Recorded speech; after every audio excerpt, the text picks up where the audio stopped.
the 20th century, most vaccines took well over a decade to research, test, and produce. But the vaccines for COVID-19 cleared the threshold for emergency use in less than 11 months. The secret behind this speed is a medical technology that's been developing for decades, the mRNA vaccine. This new treatment uses our body's existing cellular machinery to trigger an immune response, protecting us from viruses without ever experiencing an infection. And in the future, this approach might be able to treat new diseases almost as quickly as they emerge. So how do these revolutionary vaccines work? The key ingredient is in the name. mRNA, or messenger ribonucleic acid, is a naturally occurring molecule that encodes the instructions for producing proteins. When our cells process mRNA, a part of the cell, called the ribosome, translates and follows these instructions to build the encoded protein. The mRNA in these vaccines works in exactly the same way, but scientists use the molecule to safely introduce our body to a virus. First, researchers encode trillions of mRNA molecules with the instructions for a specific viral protein. This part of the virus is harmless by itself, but helpful for training our body's immune response. Then, they inject those molecules into a nanoparticle, roughly 1,000 times smaller than the average cell. This nanoparticle is made of lipids, the same type of fatty material that forms the membrane around our cells. But these lipids have been specially engineered to protect the mRNA on its journey through the body and assist its entry into the cell.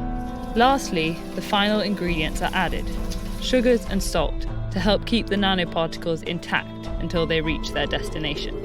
Before use, the vaccine is kept at a temperature of -20 to -80 degrees Celsius to ensure none of the components break down. Once injected, the nanoparticles disperse and encounter cells. The lipid coating on each nanoparticle fuses with the lipid membrane of a cell and releases the mRNA to do its work. At this point, we should note that while the vaccine is delivering viral genetic material into our cells, it's impossible for this material to alter our DNA. mRNA is a short-lived molecule that would need additional enzymes and chemical signals to even access our DNA, let alone change it. And none of these DNA-altering components are present in mRNA vaccines. Once inside the cell, the ribosome translates the mRNA's instructions and begins assembling the viral protein. In COVID-19 vaccines, that protein is one of the spikes typically found on the virus's surface. Without the rest of the virus, this lone spike is not infectious, but it does trigger our immune response. Activating the immune system can be taxing on the body, resulting in brief fatigue, fever, and muscle soreness in some people. But this doesn't mean the recipient is sick. It means the vaccine is working.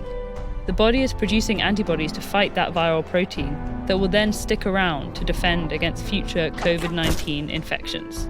And since this particular protein is likely to be found in most COVID variants, these antibodies should reduce the threat of catching new strains. This approach offers significant advantages over previous vaccines. Traditional vaccines contain weakened versions of live viruses or amputated sections of a virus, both of which require time-intensive research to prepare and unique chemical treatments to safely inject. But mRNA vaccines don't actually contain any viral particles, so they don't have to be built from scratch to safely adjust each virus. In fact, every mRNA vaccine could have roughly the same list of ingredients. Imagine a reliable, robustly tested vaccine that can treat any disease by swapping out a single component. To treat a new illness, researchers would identify the right viral protein, encode it into mRNA, and then swap that mRNA into the existing vaccine platform. This could make it possible to develop new vaccines in weeks, giving humanity a flexible new tool in the never-ending fight against disease.